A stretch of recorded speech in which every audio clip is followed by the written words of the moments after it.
नमस्कार दोस्तों, आप सभी का स्वागत है अपने ही चैनल जीके माध्यिका पर। दोस्तों, आज के इस वीडियो में लाइट यानी प्रकाश के महत्वपूर्ण क्वेश्चन देखेंगे और साथ में दोस्तों डिस्कशन और उसका न्यूमेरिकल का क्वेश्चन भी देखेंगे। इसलिए दोस्तों वीडियो के लास्ट तक बने रहिएगा, क्योंकि आपके आगे आने वाले एग्ज़ाम के लिए ये काफ़ी महत्वपूर्ण वीडियो रहेगा। तो चलिए शुरू करते हैं पहले सवाल से। तो दोस्तों पहला सवाल है, टिंडल प्रवाह प्रकाश के किससे संबंधित है? तो इसका राइट आंसर है ऑप्शन बी, परिकिरणन। टिंडल प्रवाह प्रकाश के परिकिरणन से संबंधित है। अगला सवाल देखते हैं। अगला सवाल है, निर्वात में प्रकाश का वेग कितना होता है? इसका आंसर ऑप्शन ए है 3 × 10⁸ मीटर पर सेकेंड। निर्वात में प्रकाश का वेग 3 × 10⁸ मीटर पर सेकेंड होता है। अगला सवाल है, प्रकाश की गति अधिकतम निम्न में से किस माध्यम में होती है? इसका राइट आंसर ऑप्शन बी है, निर्वात। प्रकाश की गति अधिकतम निर्वात में होती है। अगला सवाल है, किस रंग का विचलन कोण सबसे कम होता है? तो इसका राइट आंसर ऑप्शन डी है, लाल रंग। लाल रंग का विचलन कोण सबसे कम होता है। और दोस्तों बैंगनी रंग का विचलन कोण सबसे अधिक होता है। तो दोस्तों यहाँ पर एक पॉइंट और ध्यान रखना है कि लाल रंग का तरंगदैर्घ्य सबसे अधिक होता है, यानी लाल रंग का तरंगदैर्घ्य अधिक होता है तो इसका विचलन कोण कम होता है, और जिस रंग का तरंगदैर्घ्य कम होगा उसका विचलन कोण अधिक होगा। यानी बैंगनी रंग का तरंगदैर्घ्य क्या है? सबसे कम है, इसलिए इसका विचलन कोण क्या है? अधिक होता है। अगला सवाल देखते हैं। कौन सी घटना साबित करती है कि प्रकाश एक अनुप्रस्थ तरंगे होती है? इसका राइट आंसर ऑप्शन बी है, ध्रुवीकरण। ध्रुवीकरण घटना साबित करती है कि प्रकाश एक अनुप्रस्थ तरंगे होती है। तो आपको याद रखना है ध्रुवीकरण। अगला सवाल है, सूर्य की रोशनी को संघटक रंगों में कौन विभाजित कर सकता है? इसका राइट आंसर ऑप्शन डी है, प्रिज्म।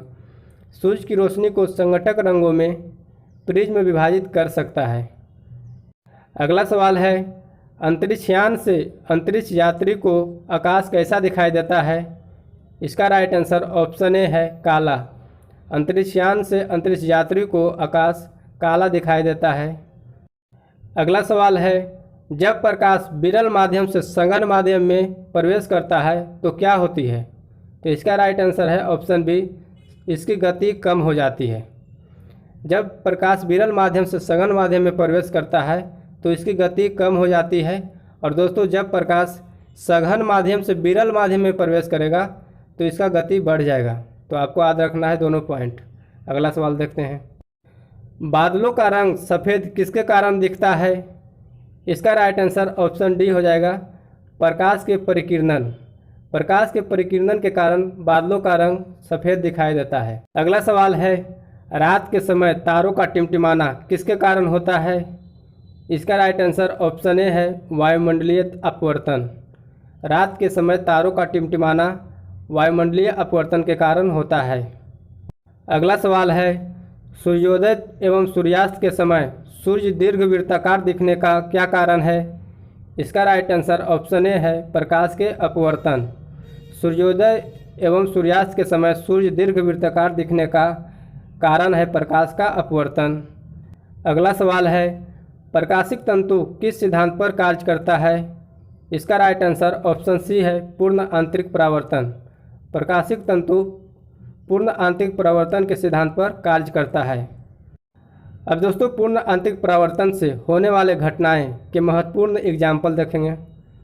तो पूर्ण आंतरिक परावर्तन से होने वाले घटनाएं जैसे हीरा का चमकना, रेगिस्तान में मरीचिका यानी मिराज का बनना, जल में पड़ी प्रखनली का चमकना, कांच में आई दरार का चमकना, ये सभी दोस्तों पूर्ण आंतरिक परावर्तन के कारण होता है।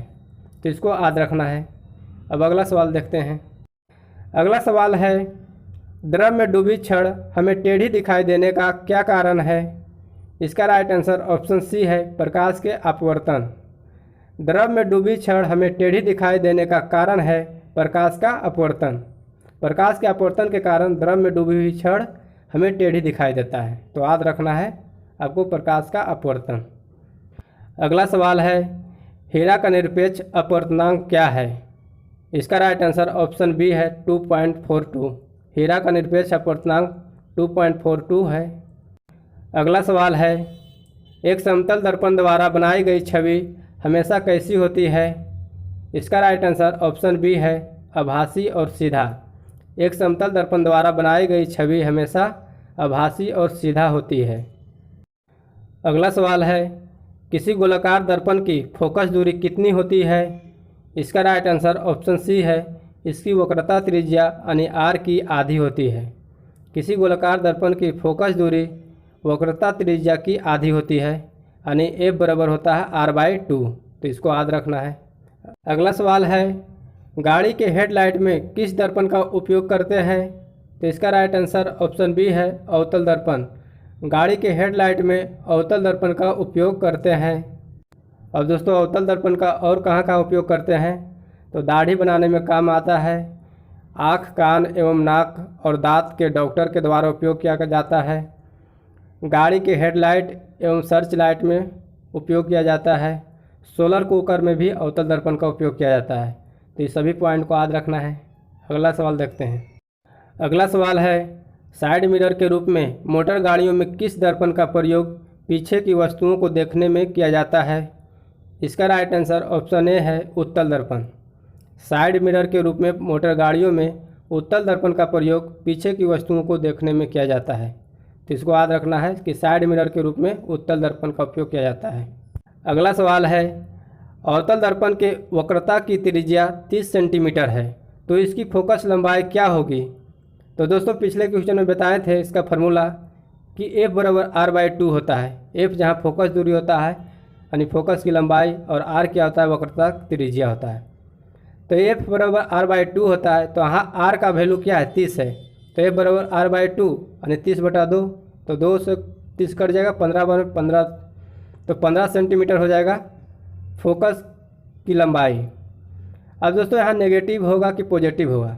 तो दोस्तों, आपको याद रखना है कि उत्तल दर्पण में फोकस की लंबाई पॉजिटिव होता है तथा अवतल दर्पण में फोकस की लंबाई नेगेटिव होता है। तो यहाँ अवतल दर्पण दिया गया है, इसलिए नेगेटिव होगा।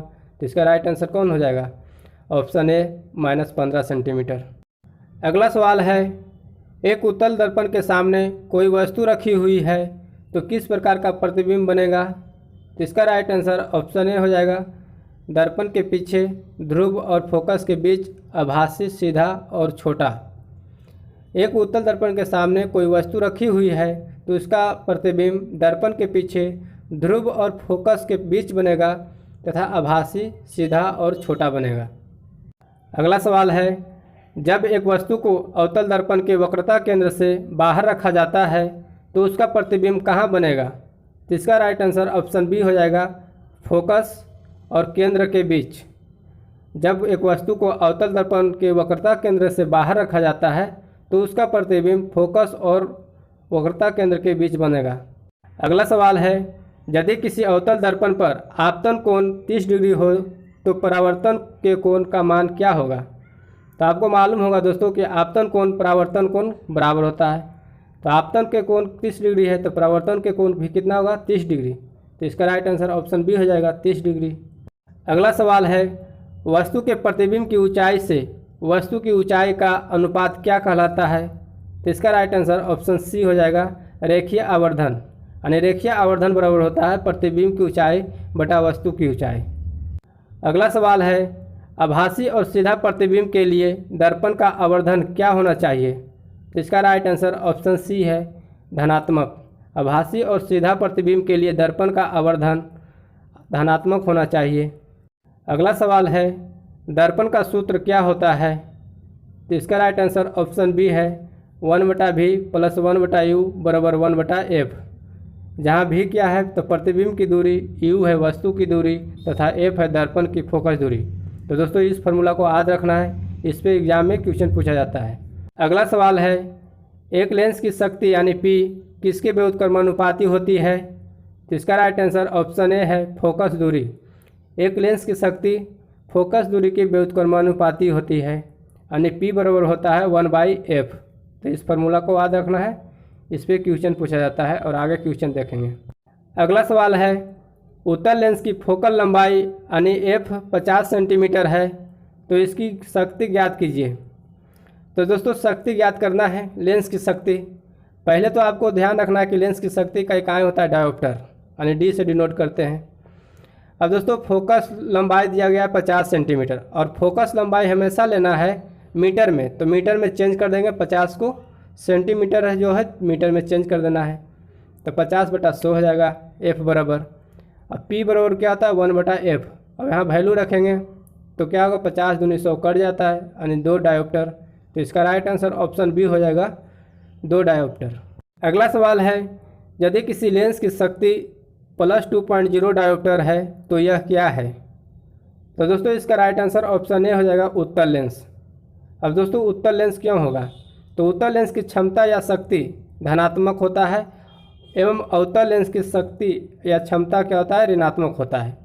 तो यहाँ पर प्लस दिया गया है इसलिए उत्तल लेंस आंसर हो जाएगा। अगला सवाल देखते हैं, लेंस की फार्मूला क्या होता है। इसका राइट आंसर ऑप्शन बी है 1/v - 1/u बराबर 1/f। लेंस की फार्मूला होता है 1/v - 1/u बराबर 1/f। हाइपरमेट्रोपिया यानी दूरदृष्टि दोष से पीड़ित व्यक्ति द्वारा किस लेंस का उपयोग किया जाता है। तो इसका राइट आंसर ऑप्शन ए हो जाएगा उत्तल लेंस। हाइपरमेट्रोपिया से पीड़ित व्यक्ति द्वारा उत्तल लेंस का उपयोग किया जाता है। अगला सवाल है मायोपिया यानी निकट दृष्टि दोष से पीड़ित व्यक्ति द्वारा किस लेंस का उपयोग किया जाता है। तो इसका राइट आंसर ऑप्शन बी है अवतल लेंस। मायोपिया से पीड़ित व्यक्ति द्वारा अवतल लेंस का उपयोग किया जाता है।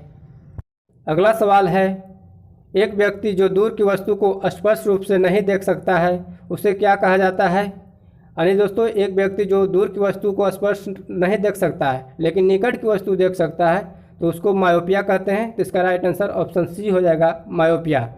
और दोस्तों हाइपरमेट्रोपिया किसको कहते हैं दूरदृष्टि दोष। तो दूर की वस्तु उसको दिखाई देता है और निकट की वस्तु स्पष्ट रूप से नहीं दिखाई देता है तो उसे हाइपरमेट्रोपिया कहते हैं। तो इस दोनों पॉइंट को याद रखना है। तो दोस्तों आज की वीडियो वहीं तक रहने देते हैं, फिर मिलेंगे अगले वीडियो में नए टॉपिक के साथ। अगर चैनल को सब्सक्राइब नहीं किया तो सब्सक्राइब करके बेल आइकन दबा लीजिए। जय हिंद जय भारत।